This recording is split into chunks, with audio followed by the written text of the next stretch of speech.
ରତ୍ନ ସିଂହାସନରୁ ସ୍ନାନ ବେଦୀକୁ ଯାତ୍ରା।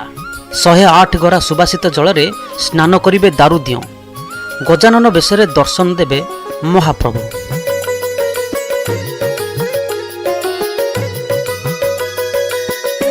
ପଡ଼ିବ ହରିବୋଲ ହୁଳହୁଳି, ପ୍ରକମ୍ପିତ ହେବ ଧରାମାଟି। ଶ୍ରୀକ୍ଷେତ୍ରରୁ ଶୁଭିବ ଜୟ ଜଗନ୍ନାଥ ଜୟ ଜଗନ୍ନାଥ। ଆଉ ତାହାରି ଭିତରେ ଟାହିଆ ହଲାଇ ହଲାଇ ସ୍ନାନ ବେଦୀକୁ ଆସିବେ ଚତୁର୍ଦ୍ଧା ମୂରତି। 108 ଗରା ସୁବାସିତ ଜଳରେ ସ୍ନାନ କରିବା ପରେ ଜୋରରେ ପଡ଼ିବେ ମହାବାହୁ।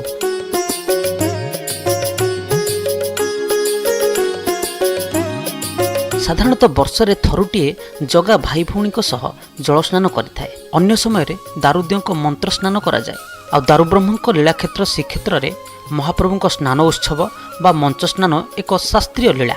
ମହାପ୍ରଭୁଙ୍କ ଆବିର୍ଭାବ ବେଳେ ପ୍ରଥମେ ଏହି ସ୍ନାନ ହୋଇଥିବାରୁ ଶ୍ରୀ ଦାରୁବ୍ରହ୍ମଙ୍କ ଆଦ୍ୟ ଲୀଳା ବୋଲି କୁହାଯାଏ। ମହାପ୍ରଭୁ ଦାରୁବ୍ରହ୍ମ ରୂପ ଧାରଣ କରିବା ପରେ ପ୍ରଥମେ ମଙ୍ଗଳମୟ ମୁହୂର୍ତ୍ତରେ ଏହି ସ୍ନାନ ଲୀଳା କରାଇଥିଲେ ମହାରାଜା ଇନ୍ଦ୍ରଦ୍ୟୁମ୍ନ।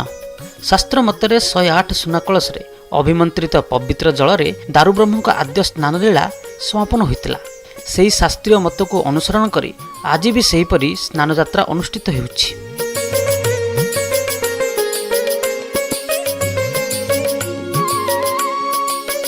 ପୁରାଣ ଗାଥାରେ ଜ୍ୟେଷ୍ଠ ପୂର୍ଣ୍ଣିମା ଦିବସରେ ମହାପ୍ରଭୁଙ୍କ ଆବିର୍ଭାବ ହୋଇଥିଲା। ଜ୍ୟେଷ୍ଠ ମାସ ପୂର୍ଣ୍ଣମୀରେ ମହାପ୍ରଭୁଙ୍କ ପ୍ରଥମ ସ୍ନାନଲୀଳା ଜାତି ବର୍ଣ୍ଣ ନିର୍ବିଶେଷରେ ସମସ୍ତେ ଦର୍ଶନ କରିଥିବାରୁ ଏହି ଲୀଳାକୁ ପତିତପାବନ ଲୀଳା ମଧ୍ୟ କୁହାଯାଏ। ସ୍ନାନ ପୂର୍ଣ୍ଣିମା ପୂର୍ବଦିନ ସାଧାରଣ ଦିନ ପରି ଶ୍ରୀମନ୍ଦିରରେ କବାଟ ଫିଟା, ପାହାନ୍ତିଆ ଅବକାଶ, ଗୋପାଳ ବଲ୍ଲଭ, ସକାଳ ଧୂପ, 2 ପ୍ରହର ଧୂପ ଆଦି ସମସ୍ତ ନୀତିର ସମାପନ ପରେ ସ୍ୱଳ୍ପ ସମୟ ପାଇଁ ପହୁଡ଼ ହୁଏ ଓ ପରେ ପରେ ସ୍ନାନ ପୂର୍ଣ୍ଣିମାର ବିଧି ଆରମ୍ଭ ହୋଇଥାଏ। ଏହି ଦିନ କୋଠ ସିଆଁସିଆ ମନ୍ଦିରରେ ପ୍ରବେଶ କରନ୍ତି ଓ ପହଣ୍ଡି ପାଇଁ ଚାରମୂଳ ବାନ୍ଧନ୍ତି। ଆଉ ପ୍ରଭୁଙ୍କର ସେନାପଟା ଓ ବାହୁଟି ନାଗି ହୁଏ। ରତ୍ନ ସିଂହାସନ ଉପରେ ମଙ୍ଗଳା ଅର୍ପଣ କରାଯାଏ।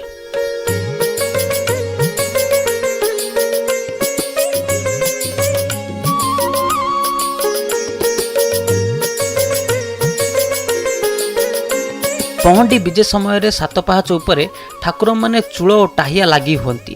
ଏହି 7 ପାହାଚ ଉପରେ ଟାହିଆ ନାଗି ହେବା ପରେ ଦ୍ୱିତୀୟ ମଙ୍ଗଳାର୍ପଣ ହୁଏ।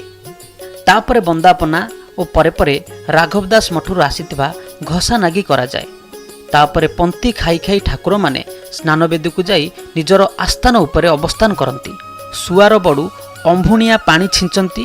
ଗରାବଡ଼ୁ ସୁବର୍ଣ୍ଣ କଳସ ଧରି ଶୀତଳା ଦେବୀଙ୍କ ସମ୍ମୁଖସ୍ଥ ଓ ବର୍ଷ ତମାମ ଅପବିତ୍ର ହୋଇ ରହିଥିବା ସ୍ୱର୍ଣ୍ଣକୂପରୁ ଜଳ ଆଣନ୍ତି। ଦେବସ୍ନାନ ପୂର୍ଣ୍ଣିମାର ପୂର୍ବଦିନ ମହାପ୍ରଭୁଙ୍କ ପାଇଁ ଶ୍ରୀମନ୍ଦିରର ଦେବଯାନ ମାର୍ଗରେ ଅବା ସୁନାକୂଅରୁ 108 କଳସ ଜଳ ସଂଗ୍ରହ କରାଯାଇଥାଏ। ଏହି ସୁନାକୂଅଟି ଶୀତଳା ଠାକୁରାଣୀ ଓ ତାଙ୍କ ବାହନ ସିଂହଙ୍କ ମଧ୍ୟରେ ଅବସ୍ଥିତ। କୂଅର ବ୍ୟବହାର ବର୍ଷସାରା ନଥିବାରୁ ଜନପଦୀୟ ତାନ୍ତ୍ରିକ ପରମ୍ପରାରେ ଏହି ଜଳକୁ ଅଣତୁଠ ପାଣି ବୋଲି ଗ୍ରହଣ କରାଯାଏ।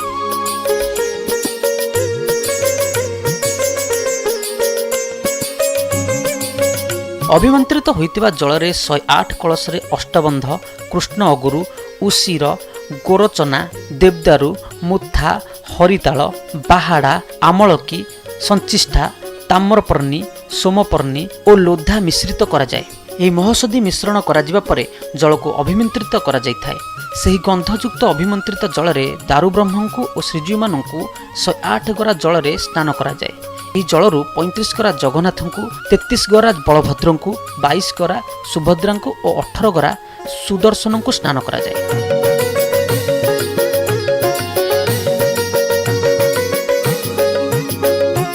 ଏହା ପରେ ପରେ ପ୍ରଭୁଙ୍କୁ ଏହି ଦିନ ଗଜାନନ ବେଶ କରାଯାଏ। ରାଘବ ଦାସ ମଠ ପକ୍ଷରୁ ଦେବୀ ସୁଭଦ୍ରାଙ୍କୁ ଫୁଲ ଚୂଳ, ଚନ୍ଦ୍ରିକା ଓ ଛତ୍ରୀ ନାଗି କରାଯାଇ ବେଶ କରାଯାଏ।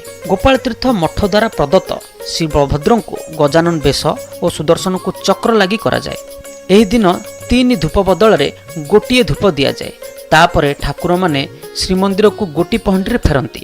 ଭିତର କାଠପାଖ ଅଣସର ପିଣ୍ଡିରେ ଠାକୁରମାନେ ବିଜେ କରିବା ପରେ ତାଟି ବନ୍ଧାଯାଏ ଓ ପଟିମୂର୍ତ୍ତି ସ୍ଥାପନା କରାଯାଇଥାଏ। ତାପରେ ଚତୁର୍ଦ୍ଧା ମୂର୍ତ୍ତି ସ୍ନାନ ପୂର୍ଣ୍ଣିମା ଠାରୁ ନେତ୍ର ଉତ୍ସବ ପର୍ଯ୍ୟନ୍ତ ଦୀର୍ଘ 15 ଦିନ ଧରି ଜ୍ୱରରେ ପଡ଼ନ୍ତି, ଯାହାକୁ ଅଣସର ବୋଲି କୁହାଯାଏ। ଏହି 15 ଦିନ ଭକ୍ତମାନେ ଶ୍ରୀଜୀଉମାନଙ୍କର ଦର୍ଶନ ପାଆନ୍ତି ନାହିଁ। ଏହି ସମୟରେ ଭକ୍ତମାନେ ନିକଟସ୍ଥ ବ୍ରହ୍ମଗିରିରେ ପୂଜିତ ହେଉଥିବା ଅଲାରନାଥଙ୍କୁ ଦର୍ଶନ କରନ୍ତି। କିନ୍ତୁ କରୋନା କଟକଣା ଯୋଗୁଁ ଗତ 2 ବର୍ଷ ହେବ ଶ୍ରୀଜୀଉଙ୍କ ଏହି ଦିବ୍ୟ ଦେବସ୍ନାନକୁ ଦେଖିବାରୁ ବଞ୍ଚିତ ହେଉଛନ୍ତି ଭକ୍ତ। ଦେବସ୍ନାନ ପୂର୍ଣ୍ଣିମା ଦିନ ଚତୁର୍ଦ୍ଧା ମୂର୍ତ୍ତି ସ୍ନାନ ପରେ ଗଜବେଶରେ ସଜ୍ଜିତ ହୁଅନ୍ତି। ଏହା ପଛରେ ରହିଛି ଏକ ରୋଚକ କିମ୍ବଦନ୍ତୀ। ମହାରାଷ୍ଟ୍ରର ଏକ ବ୍ରାହ୍ମଣ ଗଣପତି ଭଟ୍ଟ ଥରେ ଶ୍ରୀକ୍ଷେତ୍ରର ମହିମା ବିଷୟରେ ଶୁଣି ମହାପ୍ରଭୁଙ୍କ ଦର୍ଶନ ପାଇଁ ଆସିଥିଲେ। ସେ ଭଗବାନ ଗଣେଶଙ୍କର ଭକ୍ତ ଥିଲେ, ତେଣୁ ଦାରୁ ବିଗ୍ରହଙ୍କ ଦର୍ଶନ କରି ଗଜରୂପ ନ ଦେଖି ସେ ତାଙ୍କୁ ପରମ ବ୍ରହ୍ମ ବୋଲି ମାନିବାକୁ ଅସ୍ୱୀକାର କଲେ ଏବଂ କ୍ଷୁବ୍ଧ ହୋଇ ମନ୍ଦିର ତ୍ୟାଗ କରିଥିଲେ। ପରଦିନ ଦେବସ୍ନାନ ପୂର୍ଣ୍ଣିମା ଥିଲା।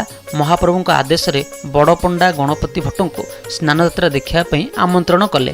ତାଙ୍କ ଦୃଷ୍ଟି ସମ୍ମୁଖରେ ଦାରୁ ବିଗ୍ରହ ଶ୍ରୀ ଜଗନ୍ନାଥଙ୍କ ରୂପ ପରିବର୍ତ୍ତନ ହୋଇ ଗଣପତି ରୂପ ହୋଇଗଲା। ଏ ଅଲୌକିକ ଘଟଣା ଦେଖି ତାଙ୍କର ଜ୍ଞାନୋଦୟ ହେଲା ଏବଂ ସେ ନିଜର ଭୁଲ ବୁଝିପାରିଲେ। ତାଙ୍କ ପ୍ରାର୍ଥନାରେ ସନ୍ତୁଷ୍ଟ ହୋଇ ମହାପ୍ରଭୁ ତାଙ୍କୁ ବରଦାନ କଲେ ଯେ ପ୍ରତିବର୍ଷ ଏହି ଦିନ ସେ ଗଜବେଶ ଧାରଣ କରିବେ। ଏହି ଘଟଣା ପରଠାରୁ ପ୍ରତିବର୍ଷ ଚତୁର୍ଦ୍ଧା ମୂର୍ତ୍ତି ସ୍ନାନ ପୂର୍ଣ୍ଣିମାରେ ଗଜବେଶ ଧାରଣ କରନ୍ତି ବୋଲି କିମ୍ବଦନ୍ତୀରେ ରହିଛି।